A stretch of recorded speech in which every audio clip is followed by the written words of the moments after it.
गीता में अर्जुन को स्वयं भगवान कह रहे हैं कि उस परमेश्वर की शरण में जा, उसके लिए उन संतों के पास जा जो तत्वदर्शी हो। इसी प्रकार हजरत मोहम्मद को उनका अल्लाह कह रहा है कि कोई और पूर्ण परमात्मा है। उसको पाने के लिए उन तत्वदर्शी संत की तलाश कर। वो प्रभु कौन है, ये जानने के लिए कृपया अवश्य सुनिए जगत गुरु तत्वदर्शी संत रामपाल जी महाराज के अमृत वचन। आदरणीय गरीबदास साहब जी बता रहे हैं परमात्मा कबीर परमेश्वर के विषय में और सतलोक के विषय में और यहाँ के इस गंदे लोक के विषय में क्या बताते हैं कि सतगुरु मिले तो इच्छा मिटे और पद मिल पदे समाना। यानी कोई संत सतगुरु मिलेगा तो यहाँ से आपकी इच्छा हटावेगा। इन नकली इन काल की भांग के आधार पर झूठे सुख को तुम सुख मान रहे हो। कबीर साहब कहते हैं जो झूठे सुख को सुख है ये मान रहा मनमोद, ये सकल जबीना काल का कुछ मुख में कुछ गोद। तो क्या बताया है कि सतगुरु मिले तो इच्छा मिटे। जैसे आपको बता कोई चेयरमैन बन जाता है तो एमएलए बनने की चेष्टा करता है, एमएलए बन जाता है तो इन्होंने सोचे मुख्यमंत्री बनूं। मुख्यमंत्री बनने के बाद भी संतुष्टि नहीं होती इसकी, कति नौके प्रधानमंत्री बनो जब आनंद हो। इतने गधा बन जा, मृत्यु हो जा। अब जो काम करना था उसके तो स्टार्ट भी नहीं करा, अड़े मेरे डले डोगे चला जाता है ये प्राणी। परमात्मा कहते हैं अगम निगम को खोज ले बुद्धि विवेक विचार, उदय अस्त का राज मिले तो बिन नाम बेगार। यानी व्यर्थ के डले ढोने हैं जब सत भक्ति नहीं की तो इस प्रकार कहते हैं सतगुरु मिलेगा तो यहाँ की सब इच्छाओं से आपको हटा देगा कि यहाँ कुछ भी मांगने की आवश्यकता नहीं है। ये तो तुम मांग ही मत, यहाँ की वस्तुएं यहाँ की तो हम वैसे दे देंगे आपको रूंगे में। आवश्यकता होगी अन्य से अधिक देंगे, लेकिन इतनी नहीं देंगे आपको ये माया जो आपको डबो दे। आवश्यक अवश्य देंगे, आपका कोई काम नहीं अड़न देंगे, गारंटीड बात है।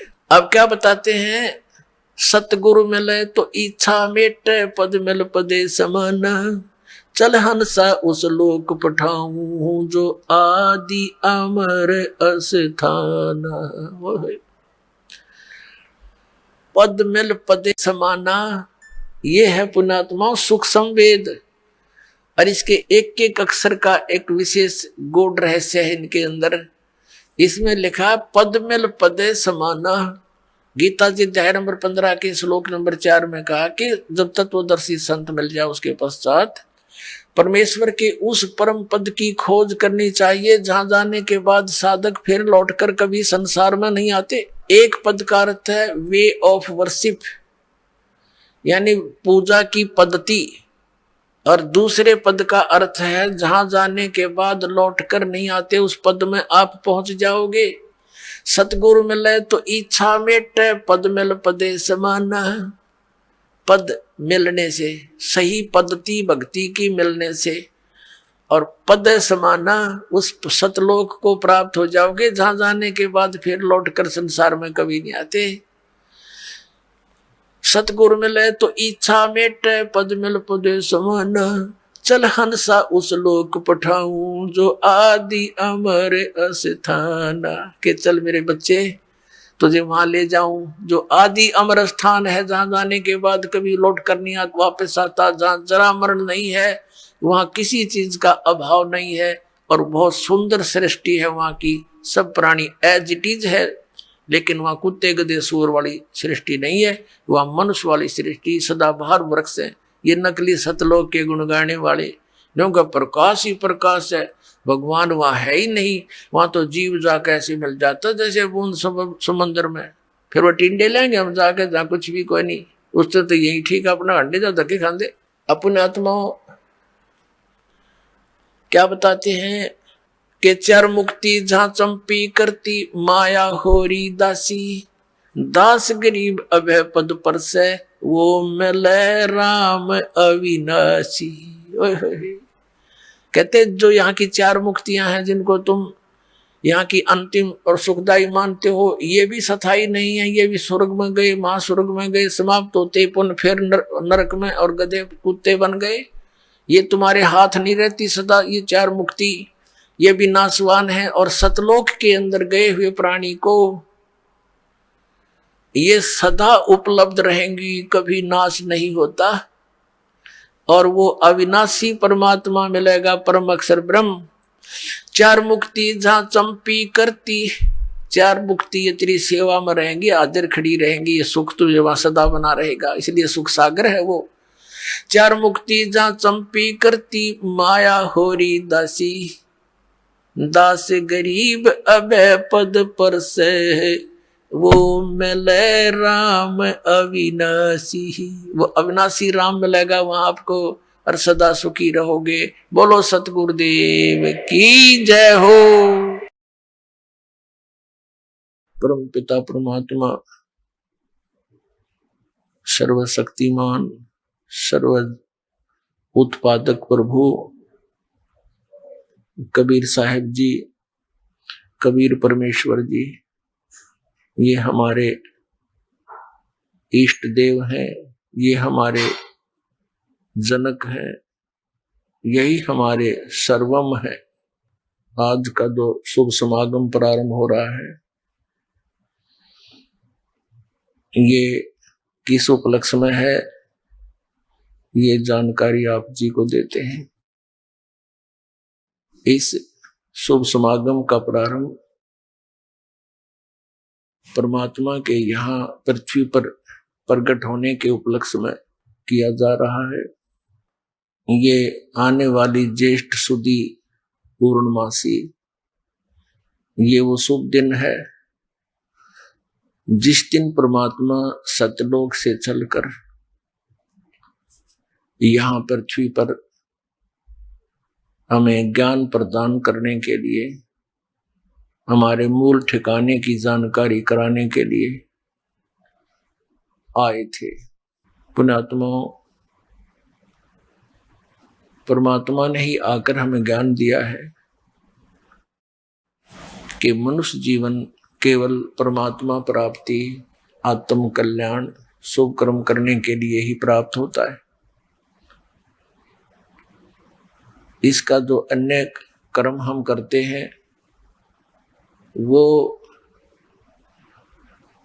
अनिवार्य नहीं है इतने, क्योंकि वो तो हमारी मजबूरी है। जैसे पशु पक्षी भी विवश हैं, अपने पेट भरने के लिए सारा दिन ताक लगाए बैठे रहते। बुगला सरोवर पर रहता है, मछलियों को खाता है, मछलियां भी अपने से छोटी मछलियों को खाती हैं। पशु पक्षी भी अपने आहार के लिए इधर उधर भटकते रहते हैं। ये तो हमारी मजबूरी है। एक जरूरी कार्य और है जिसका हमें ज्ञान नहीं था, और ज्ञान था तो एक औपचारिकता थी। परमेश्वर ने आकर के हमें दृढ़ता के साथ ये बात जनाई कि मानुष जन्म दुर्लभ है, ये मिले न बारंबार। जैसे तरवर से पत्ता टूट जा, बहुर नहीं लगता डार। परमेश्वर ने हमें याद दिलाया, मानुष जन्म पाय कर नहीं रटे हरि नाम, जैसे कुआ जल बिना फिर बनवायो क्या काम। परमेश्वर ने कितनी गहरी बात कही कबीर भगवान ने, परमेश्वर कबीर साहिब जी ने, कि मनुष्य जीवन मानव शरीर आपका एक कूप जानो, और जिस कूप में जल नहीं तो उसका नाम भले ही कुआं है, उसमें गुण कुएं के नहीं है। ठीक इसी प्रकार जो मनुष्य जीवन पाकर के परमात्मा की भक्ति नहीं करते, वो नाम मनुष्य अवश्य है लेकिन गुण मनुष्य वाले नहीं है। उस परमेश्वर ने आकर हमें याद दिलाया कि यदि कोई श्रद्धालु किसी से प्रेरित होकर के साधना भक्ति कर भी रहा है और वो शास्त्र विरुद्ध कर रहा है, मनमुखी आचरण कर रहा है, तो भी उसका जीवन यूजलेस, व्यर्थ है। पुण्यात्माओं, इस दास का जन्म पवित्र हिंदू धर्म में हुआ। हिंदू धर्म के अंदर प्रचलित जो हमारी भक्ति विधि साधनाएं थी, उन पर हम आरूढ़ थे। पूरी श्रद्धा और विश्वास के साथ उन्हीं साधनाओं को किया करते थे जो हमारे धर्मगुरु हमें बताते रहे। और वो धर्मगुरु हमें ये भी कहते रहे कि हम तुम्हें जो ज्ञान दे रहे हैं ये सभी सदग्रंथों में प्रमाणित है, वहीं से हम आपको सुना रहे। वो पहले संस्कृत का वाक्य बोलते हैं, फिर उसका अनुवाद करते हैं। तो मान लिया था कि हमारे जो धर्म के धर्म गुरु हैं ये बड़े विद्वान और संस्कृत भाषा के प्रकांड ज्ञाता है। इन्होंने हमारे सदग्रंथों को बहुत अच्छी तरह समझा है और ये जो हमें ज्ञान दे रहे हैं ये सही है, सदग्रंथों वाला ही है। और फिर इस परंपरा को चलते लगभग 2000 वर्ष से भी ऊपर हो गया। जो भी एक दूसरे से मिलते हैं उसी, हम एक समुदाय बन गया हमारा हिंदू। तो जो भी बोलता है वही बताता है कि ब्रह्मा विष्णु महेश ये अजरो अमर है। ब्रह्मा विष्णु महेश के कोई माता पिता नहीं है, स्वयंभू है। और मंदिर मूर्तियों की पूजा करना अनिवार्य है, सदग्रंथों में प्रमाण है। तो हम विद्यार्थी थे, हम तो एक डिवोटी थे। तो हमारे पूर्वजों को उन अज्ञानी धर्म गुरुओं पर अविश्वास नहीं हो पाया। अब जब परमात्मा ने हमारे ऊपर मेहर बख्शी कि तुम शिक्षित बनो, परमात्मा ने हमें शिक्षित बनाया। नहीं तो चौथा युग आ गया। ये शिक्षा आम समाज में नहीं थी, केवल एक ब्राह्मण वर्ग इस शिक्षा का अधिकारी था। केवल संस्कृत भाषा हमारे भारतवर्ष में थी। कुछ वर्षों उपरांत फिर ये अरबी भाषा, उर्दू भाषा भी प्रवेश कर गई समय आने पर। लेकिन पवित्र हिंदू धर्म के अंदर जो भाषा यानी विद्या मानी जाती थी, संस्कृत ही मानी जाती थी। तो संस्कृत के पढ़ने का केवल ब्राह्मण वर्ग को ही अधिकार था, अन्य नहीं पढ़ सकता था, ऐसा प्रतिबंध था पहले। तो जिस कारण से हमने ये सोचा कि इन्होंने बहुत अच्छी तरह सदग्रंथों को जाना है, जो इन्होंने ज्ञान दिया वो हमारे लिए मोक्ष का कारण है, मोक्षदायक। अब हमारे ऊपर मेहर बख्शी परमात्मा ने, हम शिक्षित कर दिए और ये शिक्षा हमारे लिए हानिकारक भी है, पूरे विश्व के लिए, और हमारे लिए एक विशेष परोपकार भी है शिक्षा का। ये वरदान भी बन गई अब हमारे लिए कि हम सदग्रंथों से परिचित होकर के भगवान को पहचान लेंगे स्वयं आंखों देख। ये शिक्षा हमारे ऊपर अभिशाप बन गई है। अभिशाप क्यों बन गई है? क्योंकि हमने परमाणु बम बना लिए। जरा सी कोई बात ऊक चूक होगी, एक परमाणु बम छोड़ दिया तो लाखों व्यक्तियों को समाप्त कर देगा। उस क्षेत्र में वर्षों तक कुछ भी नहीं होगा। ये शिक्षा की देन है। दूसरे हम चतुर बना दिए, इतने कौवे बना दिए हम, बहन भाई से दूर, भाई भाई का झगड़ा, और हम अफलातून बन गए। बनना था हमने दास। हमारे पूर्वज देखो कितने शांतिपूर्वक रहा करते थे। 2 रोटी भगवान देता, झोंपड़ियों में रहा करते थे, कच्चे पक्के मकान बना करके शांत रहते थे। उनका जो पिछला दास को ने तो बहुत देखा है, क्योंकि 61वां वर्ष चल रहा है। उससे पहले के जितने भी बुजुर्ग देखे, कितना शांत स्वभाव होता था, निष्कपट होते थे, एक दूसरे के मदद के ऊपर तत्पर रहते थे। ऐसा दुराचार व्यभिचार नहीं था जो वर्तमान में आग लगी पड़ी है पूरे मानव समाज में। तो ये शिक्षा का अभिशाप है हमारे, लेकिन ये अब वरदान बनेगी। परमात्मा ने इसका देना अनिवार्य समझा, इसलिए अब ये प्रदान की। नहीं तो पहले 4 युग हो गए, हमें से अपना काम चल रहा था, ठीक है, टाइम पास ही तो करना था। इस संसार में देखो गुरुजन होते हैं, गुरु का अर्थ यही होता है कि वो अपने सिलेबस को स्वयं जाने, फिर विद्यार्थियों को सरल करके समझावे। ये इन गुरुओं का काम होता है। तो हमारे धर्मगुरु ये नकली थे, ये अज्ञानी थे कलयुग के। इन्होंने हमारे सदग्रंथों को समझा नहीं, अपने सिलेबस से ये परिचित नहीं थे, जिस कारण से हम विभाजित होते चले गए। कहीं हिंदू बन गए, कहीं मुसलमान बन गए, कोई सिख बन गया, कोई ईसाई बन गया। और उसके बाद अब देखो कलयुग के इस थोड़े से ही समय में 100-150 वर्ष के अंदर ही कितने पंथ बना दिए, इनका कहीं नामो निशान नहीं था। तो इस काल भगवान ने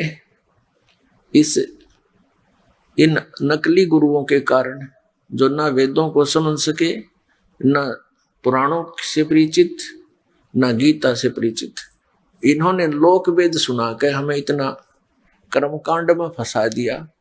आम व्यक्ति भी चिंतित हो गया, दुखी हो गया इनके कर्मकांड को करते करते। तो पुण्यात्माओं, इस समस्या का समाधान करने के लिए स्वयं परमेश्वर आए।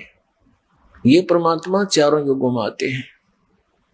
ये हमारे पिता हैं, ये हमारे हमदर्द हैं, ये हमारे मूल मालिक हैं। हम इनकी संतान हैं। अपनी संतान की चिंता माता पिता को ही हो सकती है। दूसरे ठीक है, नेक आत्माएं हैं, थोड़ी बहुत देर हमदर्दी दिखा सकते हैं, लेकिन परमानेंटली वो उनके साथ नहीं रह सकते। तो इसी प्रकार उस परमेश्वर ने हम पर रहम आया कि मेरे बच्चे बहुत दुखी हो गए, इन्होंने गलती तो की थी बड़ी भयंकर, फिर भी कहते हैं माता पिता बच्चों के सैकड़ों अवगुणों को भी माफ करने को तैयार रहता है यदि वो सुधर जाते। तो उसी दृष्टिकोण से परमात्मा यहाँ आते हैं कि हो सकता है इनकी बुद्धि ठिकाने आगी होई बे और ये मान जाए मेरी बात को और चल पड़े सतलोक को, जहाँ इनको कोई कष्ट नहीं, कोई दुख नहीं, कोई जन्म और मृत्यु नहीं। अब पुण्यात्मा, इस काल भगवान ने ऐसा कमाल कर दिया, ये नकली पंथ चलवा दिए, सतलोक की महिमा गाने वाले और भक्ति बताने वाले। इनको सतलोक का पता नहीं, इनको उस परमात्मा की भक्ति विधि का ज्ञान नहीं, और करोड़ों व्यक्तियों को गुमराह करके शांत बैठा दिए, निश्चिंत कर दिए। क्योंकि एक परंपरा पड़ेगी 100 वर्ष 150 वर्ष से, जो 50-60 वर्ष से कोई पंथ चल पड़ा, तो उसके बच्चे तो अपने माता पिता के साथ बचपन से ही वहां जाते रहते हैं, आते रहते हैं। जैसा भी उन्होंने ज्ञान दिया उसको ग्रहण कर लिया, नो ऑब्जेक्शन। जैसा कि हम हिंदू धर्म में जन्म होने के कारण हम अपने परंपरागत साधनाओं को माता पिता के साथ जहाँ भी मंदिरों में जाते, तीर्थों पे जाते, हम उन्हीं को फाइनल मान लिया था और संतुष्ट थे। तो ये इतनी जटिल समस्या कर दी इन अज्ञानी ऋषियों ने, महर्षियों ने, गुरुओं ने, मंडलेश्वरों और इन आचार्यों ने, कि हमारे ये समझ में नहीं आ रहा कि कौन ठीक है कौन गलत है। सब अपनी अपनी डफली पीट रहे हैं। कोई कहता इन 5 नामों से मोक्ष है, कोई कहता हरे राम हरे कृष्ण से मोक्ष है, कोई कहता 3 नाम है, कोई 5 नाम बताता है, ओंकार निरंकार ज्योति निरंजन ये सतनाम आदि, कोई अकाल मूर्त सब स्वरूपी राम सतपुरुष ये मंत्र दे रखे बच्चों के खिलौने। ये कई प्रमाण नहीं, किसी संत के इतिहास में नहीं जिन्होंने भगवान पाया हो, ना किसी ग्रंथ में, ना संत मते के इतिहास में। संत मता परमेश्वर कबीर साहब से चला, और ये सब संत मानते हैं, पंथ मानते हैं कि कबीर साहब से पहले संत मता नहीं था। वो 600 वर्ष पहले से संत मता और ये 100 वर्ष पहले से चला हुआ अपना मन मता मनमुखी साधनाएं कर रहे हैं लोग। तो इन सब का निवारण करने के लिए परमात्मा को स्वयं ही आना पड़ता है।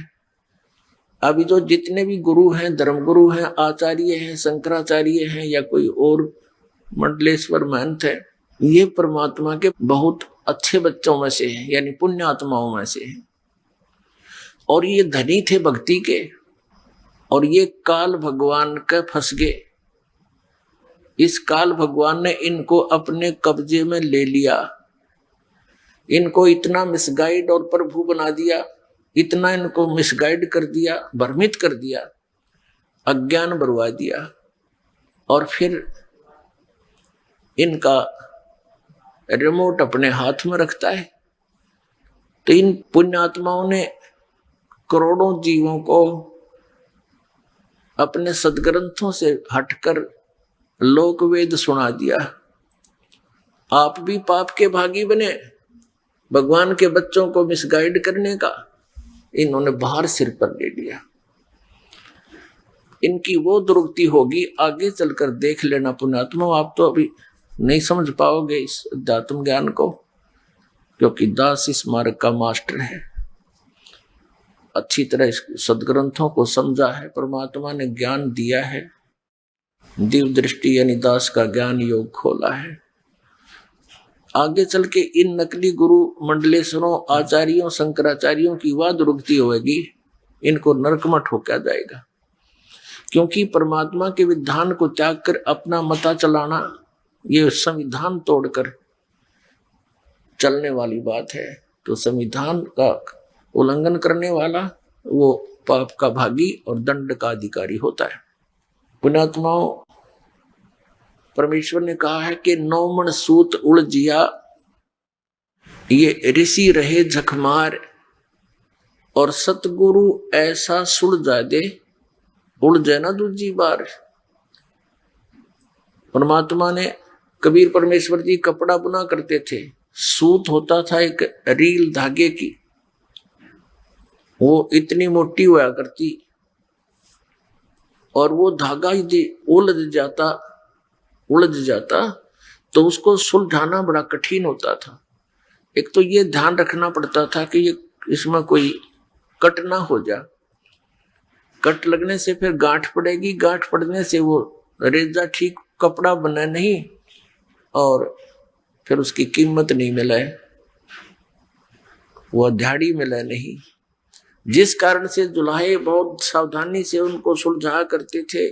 यदि 1 किलोग्राम सूत यानी 1 सेर सूत उलझ जाता तो 2-3 दिन लग जाते थे उसको सुलझाने में, तो उनकी 2-3 दिन की झाड़ी व्यर्थ जाती थी।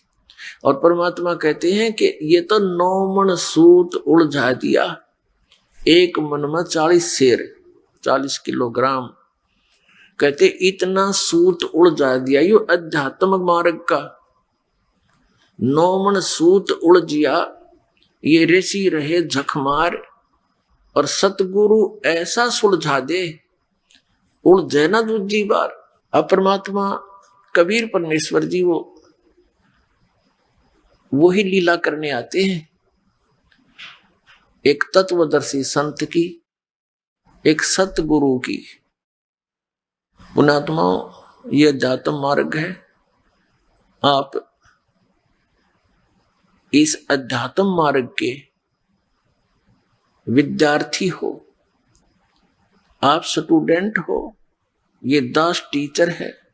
और जिन टीचर्स के पास, जिन अध्यापकों के पास आप पढ़कर आए हो, वो अध्यापक नहीं थे, आपको कति अज्ञान से भर दिया। अब एक तो दया करना इस दास पे कि जो दास बोल रहा है उस बात को हृदय में समा लेना। समय बहुत थोड़ा है। परमात्मा कहते हैं कलयुग में जीवन थोड़ा है, भाई कर ले बेग संभार, यानी जल्दी संभल जा। और योग साधना या हठ योग और कान बंद करके कहते ये नहीं बने, केवल नाम आधार। आप जी ने जो ज्ञान सुना हुआ है वो बिल्कुल व्यर्थ है, उससे आप रंगे हुए। तो अब दास चाहता कि आपको ABC से शुरू करेगा, क्योंकि एक सामूहिक एक शिक्षा स्थल है ये। इसमें प्रथम कक्षा के बच्चे भी आते हैं, प्रथम बार श्रोता भी आते हैं, और वो बच्चे भी, वो भी भक्त होते हैं जो बहुत दिनों से लगे हुए हैं। तो ये एक ऐसा सत्संग किया जाता है जो सबके लिए सामूहिक असर करेगा। पहले वालों को भी ज्ञान बताया जाएगा, और जो पुराने बच्चे हैं, भक्त हैं, बहन बेटी हैं, उनको भी इसी के माध्यम से संदेश दिया जाएगा परमेश्वर का। तो परमात्मा ने आकर के हमें क्या ज्ञान दिया, वो स्वयं आते हैं, एक तत्वदर्शी संत की भूमिका करते हैं। अपने आत्माओं, हमारे पुरातन ग्रंथ हैं, पवित्र चारों वेद, पवित्र श्रीमद् भगवत गीता, पवित्र 18 पुराण और महाभारत आदि, ये सबसे पुरातन ग्रंथ हैं अपने मानव समाज के। उसके बाद फिर अलग से, जैसे ईसाई धर्म, ईसा जी के पद चिन्हों पर चलने वालों को ईसाई कहने लगे। उन लोगों ने इन ग्रंथों को नहीं जाना। जो भी संदेश उनको आकाशवाणी से या किसी फरिश्ते से प्राप्त हुआ, उसी को सत्य मानकर उन्होंने आगे प्रचार प्रारंभ कर दिया। उनके आधार से फिर उनके अनुभव और आने वालों के अनुभव से एक पुस्तक बन गई, पवित्र पुस्तक, जैसे पवित्र बाइबल ग्रंथ कहा जाता है।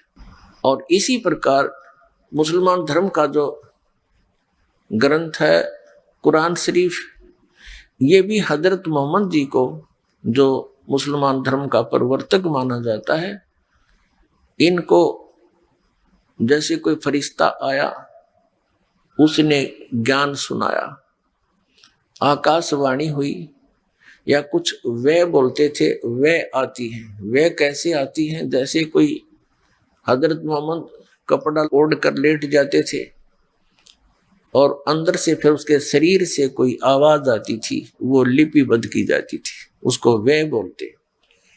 हम उसको कहते हैं, जैसे काल भगवान श्री कृष्ण में प्रवेश करके गीता बोल गया, ऐसे ही कोई फरिश्ता उसमें प्रवेश करके इस कुरान शरीफ का ज्ञान देकर चला गया, उनको लिपिबद्ध किया गया। अब क्या हुआ कि हमारे जो पुरातन ग्रंथ थे, वेद और गीता पुराण, ये संस्कृत भाषा में थे। संस्कृत भाषा को केवल एक ही वर्ग के पढ़ने का आदेश था, एक ही वर्ग इसको पढ़ सकता था, ब्राह्मण, जैसा कि आपको पहले बताया। तो वो इस अध्यात्म ज्ञान से परिचित नहीं थे, संस्कृत अवश्य जानते थे, अच्छे ज्ञाता थे, व्याकरण भी अच्छी शुद्ध बोलते थे, उच्चारण पर ही ज्यादा जोर देते थे, शास्त्रार्थ उनके आपस में ही होता था। किसी ने अशुद्ध व्याकरण भी बोल दिया, उसी पर ताड़ी पीट देते थे, उसको पराजित था और विजयी ऐसे ही किया जाता था। श्रोता जो होते थे वो अशिक्षित होते थे, जो संस्कृत भाषा जानते नहीं, और दो संस्कृत के ज्ञाता विद्वान कहलाने वाले बैठ करके आपस में अपनी संस्कृत में ही बोला करते थे, शुद्ध उच्चारण के साथ।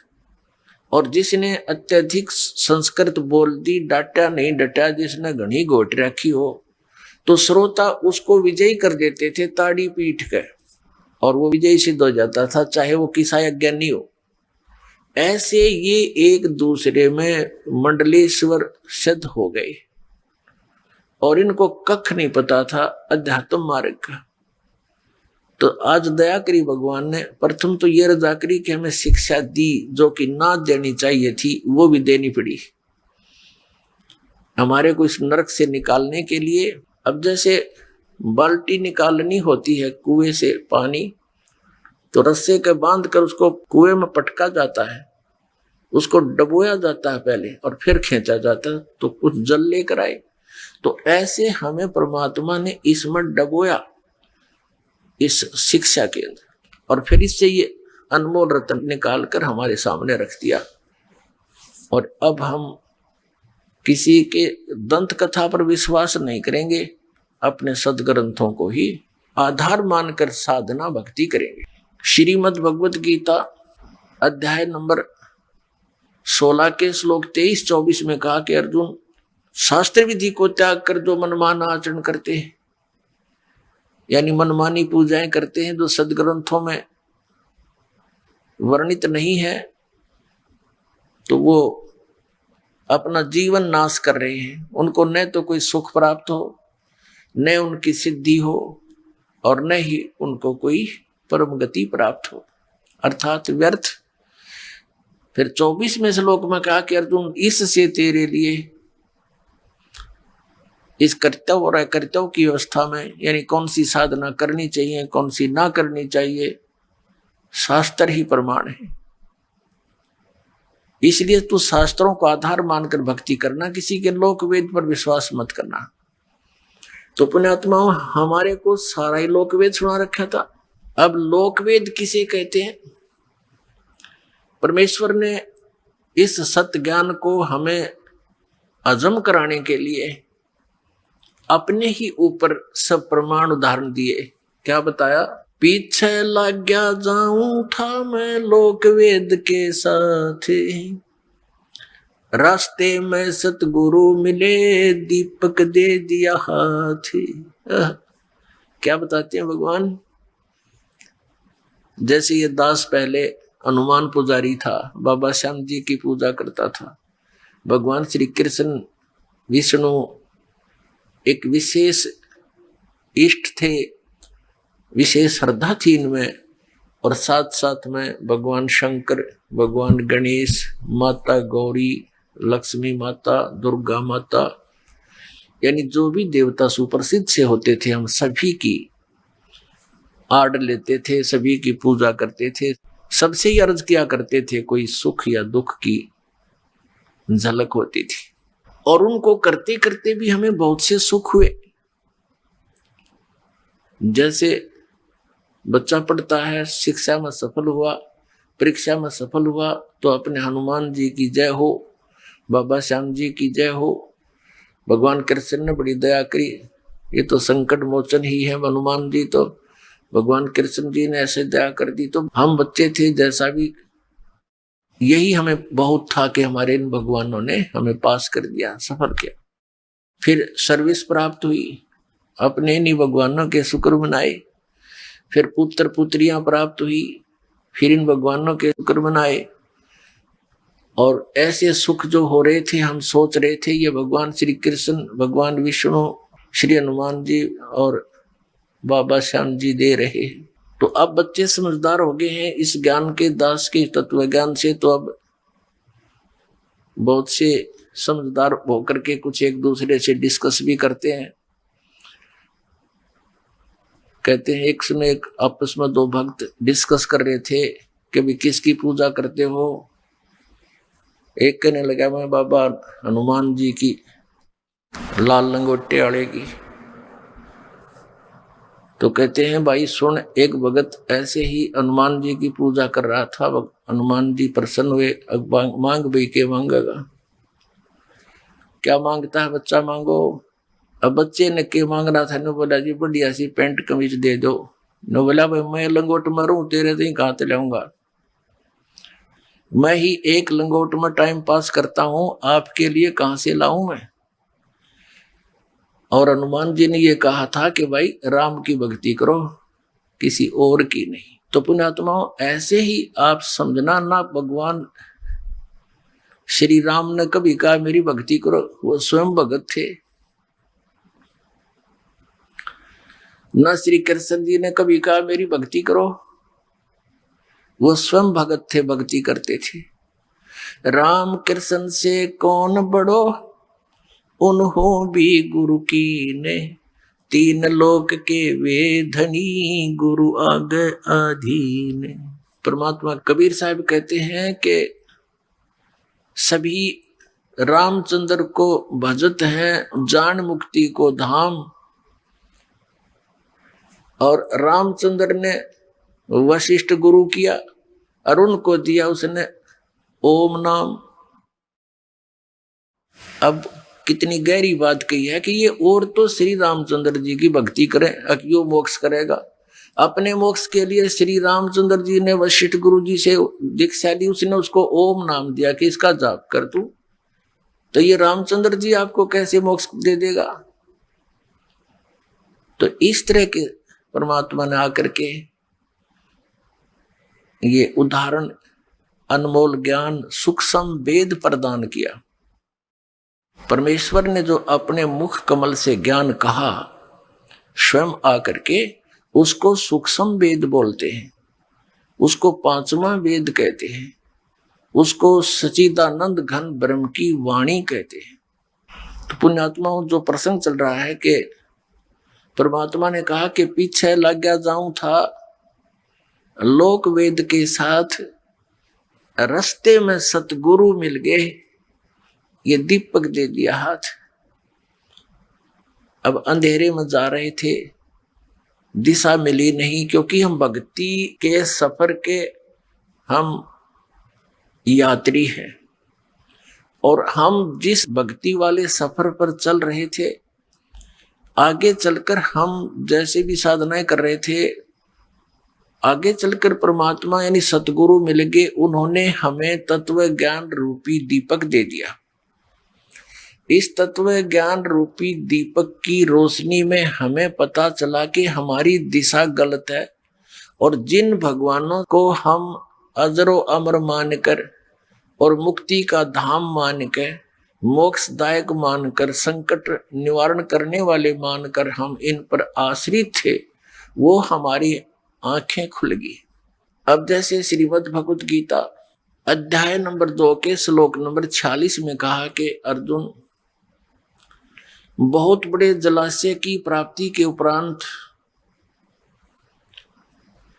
एक छोटे जलाशय में जैसी आस्था रह जाती है, ठीक उसी प्रकार उस पूर्ण परमात्मा के गुणों से, उसके तत्व ज्ञान से परिचित होने के बाद अन्य ज्ञानों में, अन्य भगवान देवताओं में ऐसी आस्था आपकी रह जाएगी।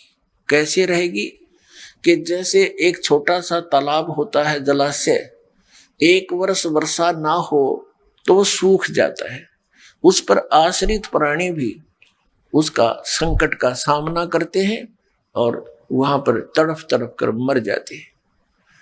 और एक इतना बड़ा सरोवर हो, इतनी बड़ी झील हो, 10 वर्ष भी वर्षा ना हो तो भी उसका जल समाप्त नहीं हो, और वो मिल जाए उन प्राणियों को। एक बहुत पुराने समय की जब ये गीता बोलेगी, उस समय पूरा ही मानव समाज इन सरोवरों पर आधारित था, तालाबों पर आधारित था।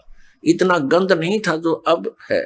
घास फूस बहुत होता था, जलाशय बहुत बड़े बड़े होते थे, कुछ छोटे भी होते थे, तो आसपास वर्षा होती थी, जड़ी बूटियों पर वर्षा हुआ जल उसके अंदर आकर के मिल जाता था, और वो 1 वर्ष तक, और बड़ी झील होती तो कई वर्षों तक वो खराब नहीं होता था। तो उसी में स्नान भी करते थे, उसी से जल भी पीते थे, और छोटी मोटी कोई बगीचे वगैरह भी लगाते थे, तो उसी से ही सिंचाई वो करते थे। तो ऐसे वो अपना निर्वाह करते थे, झोंपड़ियां डालकर उसके आसपास रहा करते थे। तो कहने का भाव ये है कि हमने जब ये तत्व ज्ञान हुआ और फिर आप जी के समक्ष ये डंडोरा पीट दिया, तो उस समय हम छोटे जलाशयों पर आश्रित थे। श्री ब्रह्मा जी, श्री विष्णु जी, श्री शिव जी। ब्रह्मा जी की तो हम पूजा कराए नहीं करते, ये तो हमारे धर्म गुरुओं ने बता दिया था कि ये पूजा के योग्य नहीं है, इसकी पूजा बंद कर रखी है। दुर्गा जी ने, शक्ति ने इसको श्राप दे दिया था, तेरी पूजा जग में नहीं होगी। फिर ये 2 भगवान शेष बचे, भगवान विष्णु और शंकर जी, इनकी पूजाएं हम करते थे।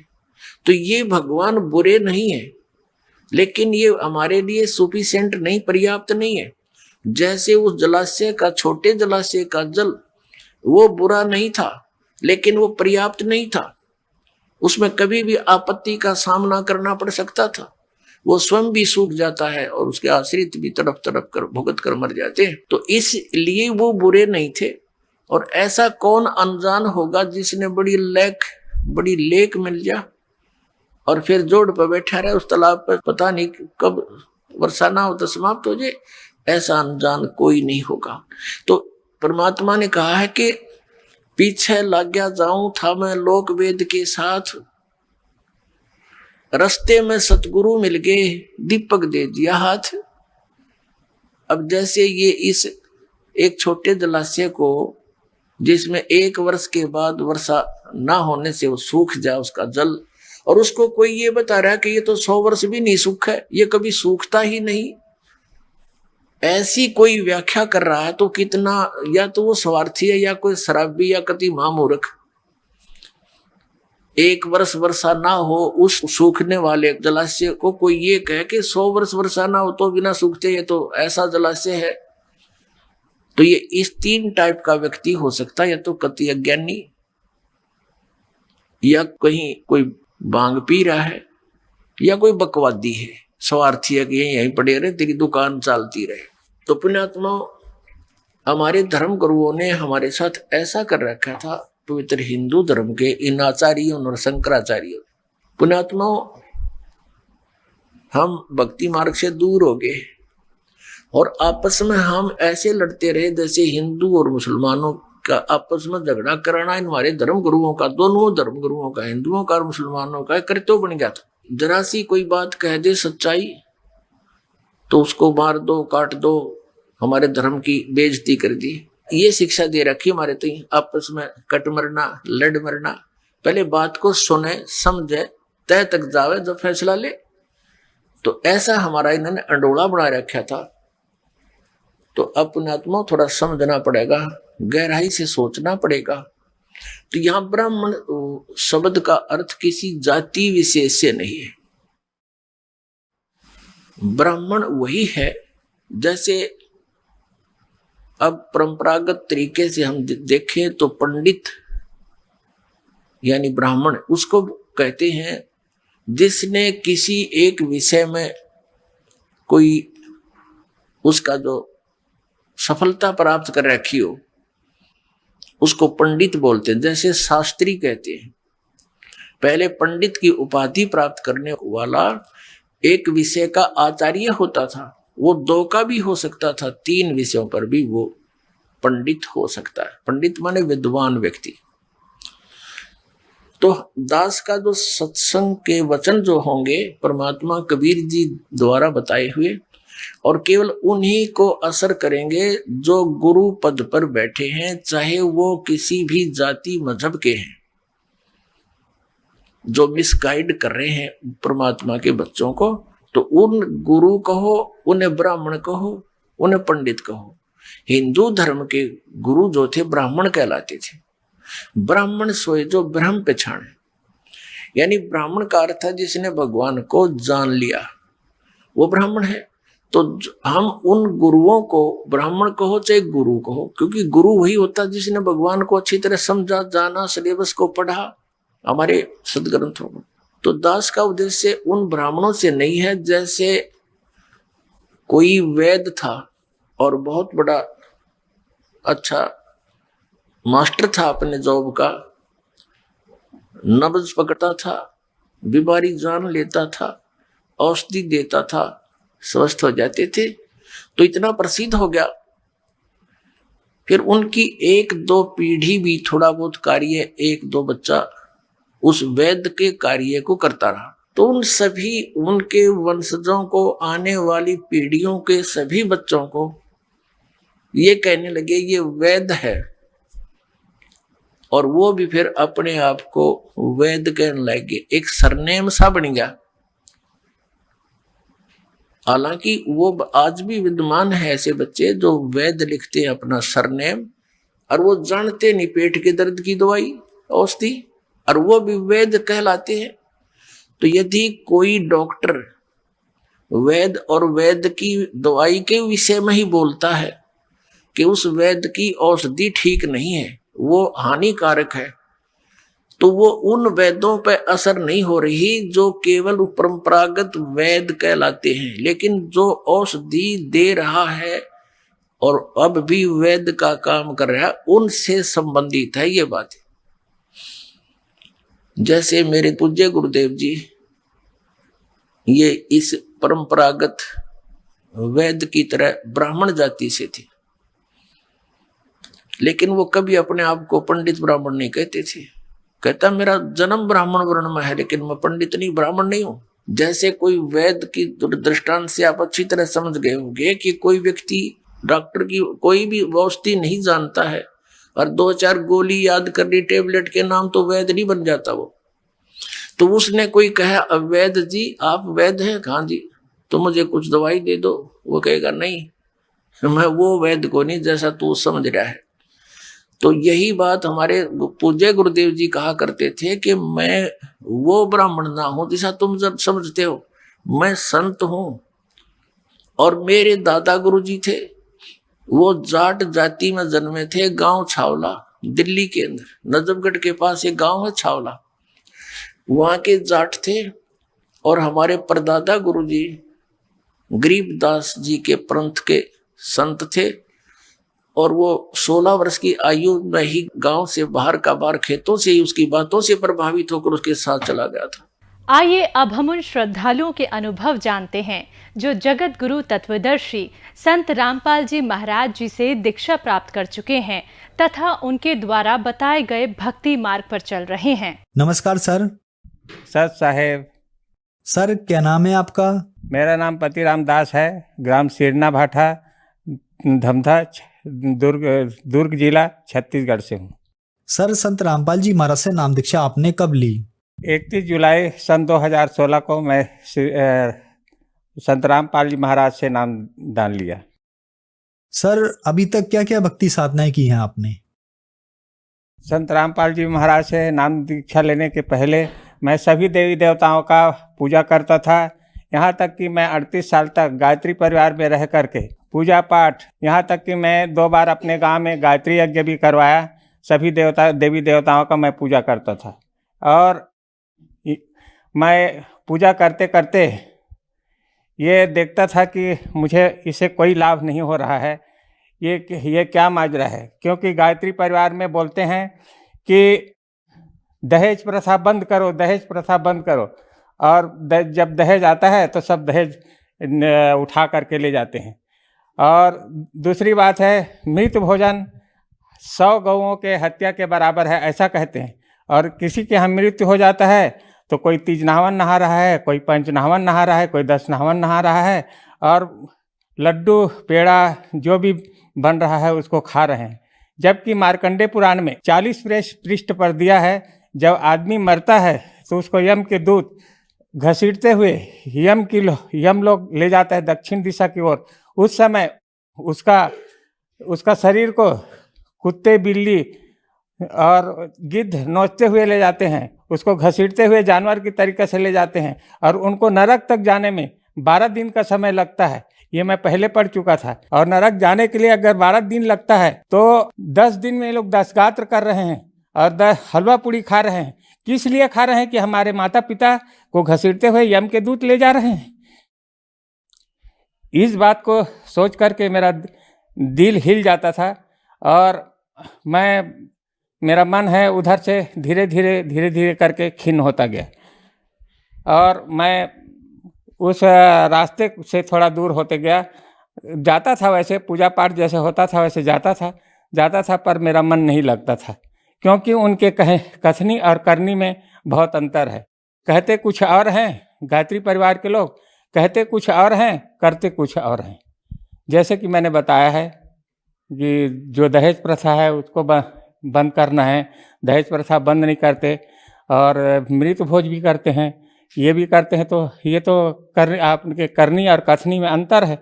मैं इसलिए मेरा मन विचलित होता गया। सर जैसे कि आपने बताया कि आप 35 साल से गायत्री परिवार से जुड़े थे, तो आप संत रामपाल जी महाराज जी की शरण में कैसे आए? एक दिन भगत जी, मेरे घर में छोटा सा किराना दुकान है। किराना दुकान से उतर करके 9 बजे मैं अपने घर की ओर जा रहा था। मेरे दुकान है के पीछे घर है, घर में जा रहा था। तो मेरे यहाँ का एक भगत है, मैं उसको जानता नहीं था कि रामपाल जी महाराज जी से नाम दीक्षा ले चुके हैं करके, मैं नहीं जानता था। उन्होंने बोला कि भैया आप चल कैसे रहे हो, आपका कमर इतना कैसे झुक गया है? मैं ऐसा झुक गया था। तो बोले कि आप इतना झुक करके कैसे चल रहे हो, ऐसा तो पहले नहीं चलते थे। मैं बोला भाई मेरे एक साइकिल का है और साइटिका का अभी दवाई लिया नहीं हूँ, इसलिए मैं ऐसा चल रहा हूँ और खाना खा करके लूँगा। ऐसा बोलते हुए मैं चला गया।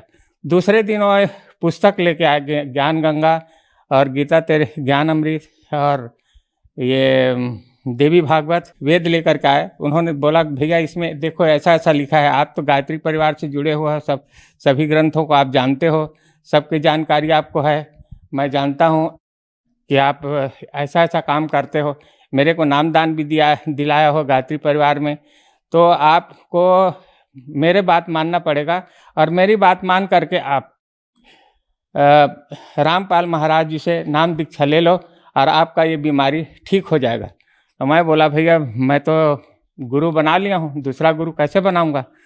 तो बोले कि नहीं बना सकते हो, गुरु बनाना कोई गलत नहीं है, क्योंकि जब किसी आदमी को किसी डॉक्टर से इलाज करा रहा है और उसका इलाज सफल नहीं हुआ तो दूसरा डॉक्टर बदल सकता है। वैसे ही हमारे अंदर जन्म मरण का रोग लगा हुआ है, इस रोग को मिटाने में कोई गुरु सक्षम है तो हम गुरु बदल सकते हैं। मैं बोला ये तो बात सही है, ऐसा तो कर सकते हैं। तो मैं बोला कि वो बोले ये पुस्तक पढ़ो और पुस्तक पढ़ने के बाद मेरे को बताना कब आप जाओगे करके। तो मैं बोला भैया मैं पुस्तक नहीं पढ़ूंगा, क्या नियम है क्या है वो बता दो, मैं उस नियम का पालन करूंगा और मैं नाम दान ले लूँगा।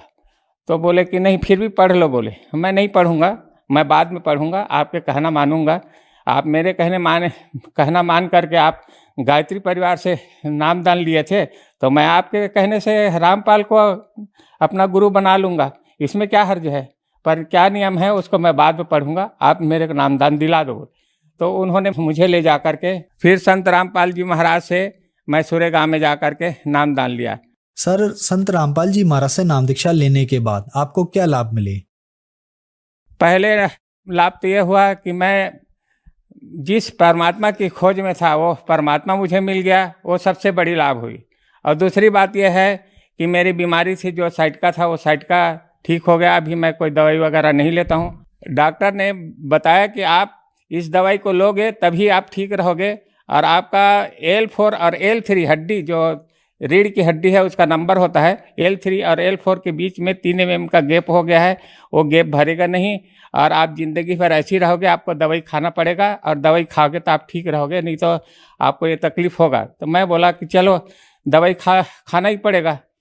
अब जब मैं रामपाल जी महाराज जी से नाम दान ले लिया तो अब मुझे अब दवाई ना खाना पड़ रहा है, ना कुछ नहीं है। अभी मैं ठीक हूँ, आराम से सीधा चलता हूँ, गाड़ी चला लेता हूँ, सब कुछ करता हूँ। मेरे नाती को सिकलिंग का बीमारी था। सिकलिंग के बीमारी में वो 3-4 दिन से स्कूल नहीं जा रहा था, तो उन्होंने उनको भी बुलाया था कि उनको भी नामदान लेवाना है करके। जब वो नामदान लिए, वो भी नामदान लिए, वहीं से नामदान लिए तो वहाँ से निकले तो उसको पकड़ना नहीं पड़ा, वो जा कर के कार में सीधा बैठ गया और वहाँ से आने के बाद बढ़िया खेलने लगा। और आज तक उसको मैं सिकलिंग का दवाई ये चंगोरा भाटा से लेता था, सिकलिंग का दवाई, वो दवाई लेना बंद कर दिया। 5 साल से उसको दवाई में खिला रहा था, वो दवाई उसका बंद करवा दिया।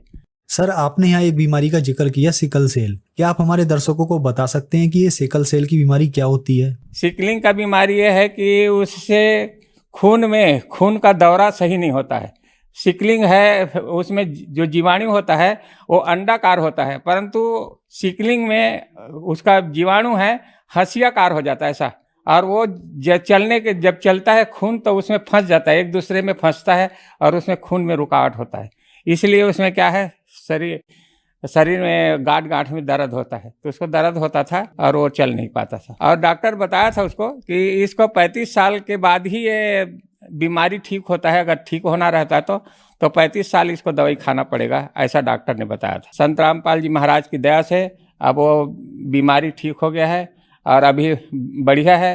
लड़का 8वीं क्लास में पढ़ रहा है। इसके बाद एक दिन चना को ऊपर सुखाया था, तो शाम को जब पानी गिरने लगा तो हम लोग उसको उठा के नीचे लाए। मेरी पत्नी उसको झाड़ू करके लाई तो 2-3 किलो रहा होगा। उसको सिर में रखी थी और साथ में एक हाथ में सुपर रखी थी और झाड़ू रखी थी और नीचे उतर रही थी। उस समय मेरा घर कंस्ट्रक्शन में चल रहा था, ऊपर का हिस्सा। वो नीचे प्लेटफार्म में आई और प्लेटफार्म में आकर के वो कैसे अनबैलेंस हुई कि वो चित्ता ऐसे पीछे की तरफ गिर गई। 11 फीट उसकी ऊंचाई है, नीचे फ्लोरिंग है और उसका वजन, मेरी पत्नी का वजन 104 किलो वजन था, पर उसको कुछ नहीं हुआ। उसके गले में थोड़ा चोट आया। मैं उसको ले जा कर के फिर भी उसको सेक्टर 9 में मेरा हम लोगों का मुफ्त में इलाज होता है, मैं वहाँ उसको इलाज करवाया। 2 दिन रखा तो वहाँ पुलिस केस हो गया। तो मेरे को ये हुआ कि उस दिन मर गई होती तो मुझे आज जेल हो गया होता, क्योंकि पुलिस वाला पहले ही बोल रहा था कि तुमने ढकेल दिया। तो वो मर जाती तो कौन बताने वाला होता। तो वो बताई और मेरे को यही लाभ हुआ कि मैं जेल से बच गया। उसके बाद लाभ हुआ, मैं एक दिन तार कस रहा था खेत में। तार कसते कसते यहाँ अचानक दर्द हुआ और दर्द होने के बाद मैं डॉक्टर के पास गया तो बोले कि आपको तो हार्निया हो गया है। तो हार्निया हो गया है तो क्या करना पड़ेगा, ऑपरेशन करना पड़ेगा। परंतु उन्होंने ऑपरेशन के लिए भी मना कर दिया, बोला कि आपका उम्र ज़्यादा हो गया है, ऑपरेशन नहीं हो सकेगा। तो मैंने गुरुजी से अरदास लगाया, गुरुजी ऐसी ऐसी बात है और ऑपरेशन कर नहीं रहे हैं। संत रामपाल जी महाराज जी से मैं अरदास लगाया कि मेरा ऑपरेशन हो नहीं पा रहा है, मैं क्या करूँ, मुझे तकलीफ है। तो बोले नहीं बेटा अब होगा, आप जाओ एक बार और जाओ डॉक्टर को दिखा बोले। तो मेरा हार्निया का ऑपरेशन हुआ है। आप देख सकते हो मेरे नाभि नहीं है, आज मैं स्वस्थ हूँ।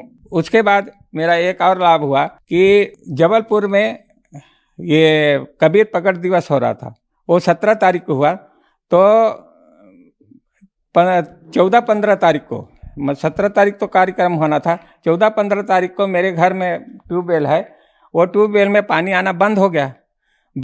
तो मैं बोला अब तो प्रकट दिवस में नहीं जा पाऊंगा, क्योंकि घर में 3-4 लोग किराएदार हैं, उनके लिए भी पानी की व्यवस्था करना पड़ेगा।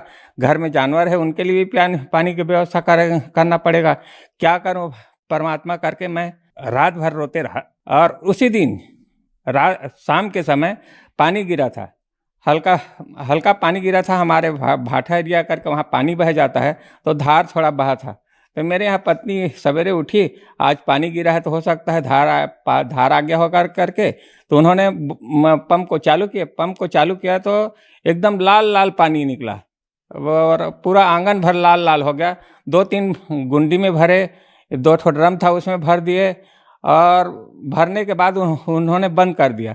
तो मैं जब सो करके उठा तो बोला ये क्या है, लाल क्या है। बोले मैं बोरिंग को चालू किया था तो इसे पानी लाल ऐसा निकला है और हो सकता है टंकी में भी भर गया होगा। तो मैं ऊपर चढ़ के देखा तो आधा टंकी भी भर गया था। मैं बोला तो परमात्मा ने कृपा कर दिया है पानी ला करके। सर, संत रामपाल जी महाराज से नाम दीक्षा लेने के बाद आपको बहुत सारे लाभ प्राप्त हुए, तो जो दर्शक आज आपको टीवी पर देख रहे हैं, आप उन्हें क्या कहना चाहेंगे? मैं उन दर्शकों को, उन भक्तों को, उन जगत के भाइयों बहनों को से मैं प्रार्थना करता हूँ कि आपको किसी भी प्रकार की तकलीफ है, शारीरिक, मानसिक, आर्थिक, किसी भी प्रकार की तकलीफ है, तो आप उस तकलीफ के निवारण के लिए संत रामपाल जी महाराज के शरण में जाएं, नामदान लें। सर, संत रामपाल जी महाराज से नाम दीक्षा कैसे ली जा सकती है? टीवी में विभिन्न चैनलों पर कार्यक्रम आता है, वहाँ कार्यक्रम के दौरान नीचे पट्टी चलती है, उस पट्टी में नंबर दिए होते हैं, उस नंबर में आप संपर्क करके आपका अपने नज़दीकी नामदान केंद्र का पता कर सकते हैं। हर जिला में आजकल नामदान केंद्र खुल गया है। हमारे विश्व में 500 से ज़्यादा नामदान केंद्र खुल गए हैं और वहाँ पर आप कहीं भी जाकर के नामदान ले सकते हैं और अपना कल्याण करवा सकते हैं। धन्यवाद सर। सत साहेब।